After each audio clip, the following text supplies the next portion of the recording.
there, YouTube. I'm back again today for a new segment I'm calling Games In, Games Out, where I talk about the games that are going to go into my collection and the games that are going to get replaced by those new games and games that I'm just getting rid of from my collection after I review them. So, first and foremost, we have Indulgence, a new one from Restoration Games. It's a trick-taking game. It's spectacular! I love it. Slapter Bauer's best deal on it. Really, really love this game. But unfortunately, that means that a game is going to be getting replaced as that's going into my collection. And the one that's getting replaced is Flow of History from Mo Ideas. It's actually coming out from Tasty Minstrel Games, which I like this game. I do enjoy this game. It was just a little bit, I don't know. I just don't see it hitting the table again. And it's one of those games where if it did hit the table again, I'd have to completely reread the rules. And I'm not about that sort of thing. So this one out, Indulgence in. Continuing with games that are out, we have Pirate 21 from Indie Board and Cards. I reviewed this and I'm just not keeping this at all. It's light, it's simple, but it just did not do it for me. They tried to mesh together like Coup, you know, having the powers from Coup, but then a little bit of Love Letter and a little bit of Blackjack, and they just get a whole bunch of no thank you. With another game that's not making my collection, that's Mad Science Expo from AEG, which, oh, look at this box. Look at this stinking box. Really? You need a box this big? It's a fun little bluffing game. I enjoyed it, but I have better bluffing games out there. And the fact that the box is this large when it could be a tuck box annoys the living heck out of me. This is the size of box you should have went with, AEG. Thanks for nothing. So, that one is out of the collection. Another game that's going out of the collection is Tiny Park from Haba Games. Yes, getting rid of Haba Games, sometimes it happens. And this one, it just didn't do it for me. I'm posting the review with my son a little bit later, and he was just not too hot on the game. We actually just played this a night ago. I think it was 2 nights ago, and he was just a little bit more bored than I would like him to be. He has a lot of other Haba games and a lot of other kids games that are better than this one. So unfortunately, Tiny Park is not making the cut in joining our collection. Despite the fact I think it is a decent children's game. I think it's a good children's game, okay children's game. But we have better ones. We have great ones. Continuing on with another game that's going into my collection, I have Shark Island from Upper Deck. I really, really stinking enjoy this game. I think it's fantastic. It's a one versus all game where one person plays as the shark and somebody else is playing, everybody else is playing as hunters trying to kill that said shark in their boats. Really like this game a lot. But with a game this large, that means a large game has to go out. And in this case, it is Ogre from Steve Jackson Games. I reviewed this and I liked it a good deal. I thought it was really fun. Me and my wife liked it, and then we put it on the shelf and we never played it again. And I don't see us ever coming back to it, despite the fact I know there's unlimited expansions that you can print off online and all sorts of stuff you can do with this. And like, it's a really cool gaming module and gaming system. It's just not for me. I don't even remember how to play it really that much. So Ogre, unfortunately, is out. Shark Island in.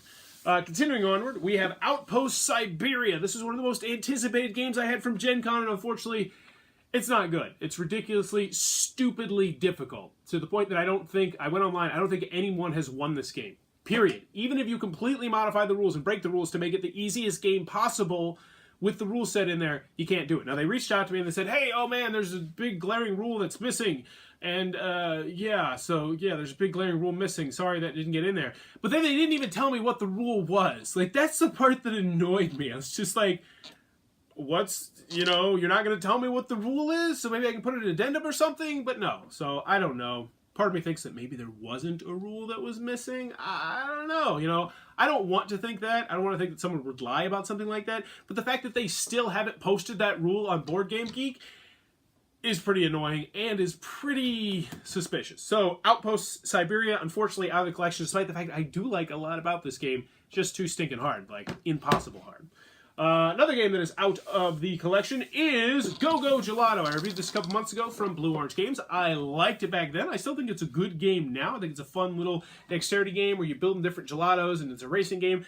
But it just hasn't gotten played. My kids at class were not interested in it that much. And the balls, they were just more interested in bouncing the balls.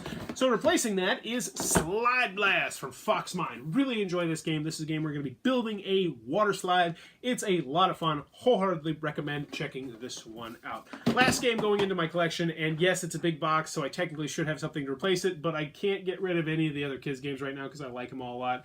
Even though I think Pharaoh's Golo Golo is going to be the next one to go out, is Rhino Hero Super Battle. I slapped Bauer's best deal on it, and I'll put it quite simply. This is the best children's game I have ever played. This is one of the best family games I have ever played in my life. It is so much fun. You need to go get it. It is, it's oh so good. So that is Rhino Hero Super Battle, and yeah, Alright, so we're going to be talking about some more games that might potentially be going on my shelf or might potentially be leaving my shelf. So first, we have Scythe. Alright, we got some more games. First, we got Scythe, the Windgamut, the expansion to the immensely popular Scythe. This one is going immediately on my shelf. It's an absolutely outstanding, incredible expansion. It might be my expansion of the year, and I like it way better than the first expansion, and I really like the first expansion. So definitely making room on the shelf for that one. And it's kind of small, so it doesn't take up enough space that I have to get rid of anything.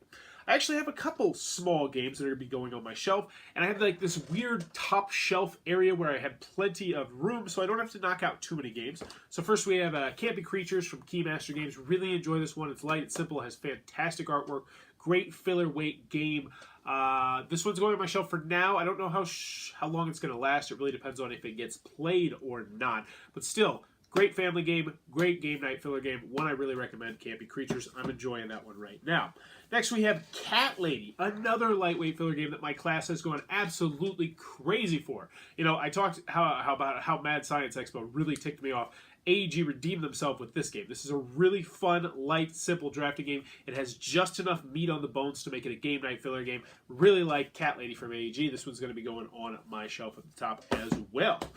Now, unfortunately, when I'm putting all these games on the top of my shelf, that means I do have to get rid of one at least. And I'm trying to do that. I'm trying to make myself get rid of games that I do not play, even if I like them. And that's the case with this game right here, Quarantine Z, which you probably never heard of this game. But this is a really great game. I really enjoyed this game when I first reviewed it, when I played it a couple times. I really, really liked it a lot. It got played a couple more times after that. It actually, I think, cracked my top 100 games of all time at one point. But now, it's collecting dust. And as much as I really enjoy this one versus all zombie survival game, if it's collecting dust, it's gotta go. As much as I want to play it, you know, 3 to 5 players is a pretty restricted player count, and I haven't played it in probably like a year and a half. So Quarantine Z eventually, unfortunately, is out. Next we have Gimme Gimme Guinea Pigs, and this one I'm actually going to be giving to my buddy Eric for his kids. His son really was infatuated with this game. I did my review of it. My son liked it. The kids in my classroom liked it. It's a great game for kids ages, they'd say 3 to 6 years old. But, you know, he wants it. I'm giving it to him because, hey, I have enough games as it is. Next we have Reef Route. This one my son was really infatuated with, primarily because he just started at a new school. They play Sharks and Minnows, and this is Sharks and Minnows, the board game. And so it's light, it's simple. It says ages 5+. I'd say honestly 4+, or maybe potentially 3.5+. It's very light and simple, and I enjoy it for what it is. But don't expect it to be like an ice cool. It's from the same company, Brain Games. It's good, but it's not great. But since my son really likes it, we will be keeping that one until he loses interest in it.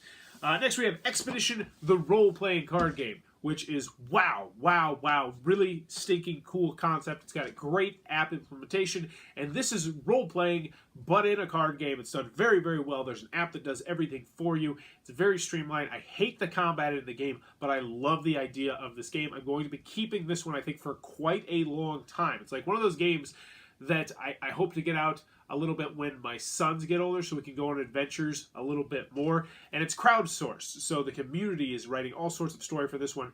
Really, really interesting concept. Highly recommend checking it out on top. Last but not least, we have OK Play from Big Potato Games. I was very excited about this game. It's a very simple abstract game. It's essentially Connect 5. And I like simple abstract games from time to time, and I actually enjoyed this game, especially because of the packaging. It's light, it's portable, it's simple, but here's the thing.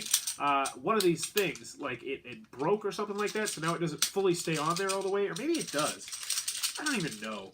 Oh, no, it doesn't. Which kind of ruins it, because part of the allure of this thing is the fact that you can keep it with you on the go. Put it in a purse, put it in a backpack, and if this is going to fall off, I don't know if I'm going to keep it. I'm going to keep it for the time being. It's actually probably going to really depend on the kids. If the kids that I routinely play games with enjoy it, then I'm going to keep it, and if not, then I'm going to get rid of it. And right now, I'm a little bit torn on it. It's an interesting idea. It's interesting packaging. I don't know. I'm keeping it for now, but I don't know how long it's going to last. So as you can see, 1 game out, 7 games in. I think I have a problem, but here's some more. Alrighty, then we're going to talk about some more games that will be going in / leaving my collection. So today we have 3 that are going to be going in. Alright. Alrighty then, on to some more games. So right now we have the Far East Territory Heart of Crown expansion, which is definitely going into my collection. Really enjoy Heart of Crown. It's one of my new favorite deck builders. Probably put it in my top 5 now. And the expansion fits in the box quite nicely, so definitely going to be keeping that. Next we have Weretoons from Steve Jackson Games. This is a gamery version of Uno. The kids in my class went gangbusters over this. They really liked it, even though they have no idea who Weretoons are. I personally did not hate it. Plays in about 10 minutes for ages, I'd say 7, 8 plus. Really enjoyed this one. They did, at least. And I thought it was okay, so I'll be keeping this for my classroom for the time being. Hopefully my kid likes it as well. Next, we have Pelt-A-Peeps, the 2-player game and the 4-player game. They were nice enough to send me both of them. Unfortunately, I hated both of them, and I'm going to be getting rid of both of these. They're both, oh god, so boring and just incredibly bad in my opinion. So, no, definitely not keeping either of these games. Last one we got Museum Heist from Foxmind. Really enjoyed this quick, simple, light deduction game. A little bit of a bluffing in there. Played really well at all the player counts, 2 to 4 players. Liked it at 2, liked it at 4. It's quick, easy to learn, easy to teach. Really enjoyed that one. But with a game this size coming in, that means that Vignetta, Atlantis of the North, will be going out of my collection. This was actually one of the first games I ever got getting into the hobby, and I really enjoyed it back then. I actually did a review of it about a couple months ago. I hadn't played it in like a year and a half, 2 years, revisited it, and it was not nearly as good as I remembered, unfortunately. So Vignetta out of the collection, Museum Heist into the collection. But this has been my new segment, which I already forgot what the title of it is. Let me know what you think about it in the comments below if I should keep doing it. And as always, thanks for your time, YouTube.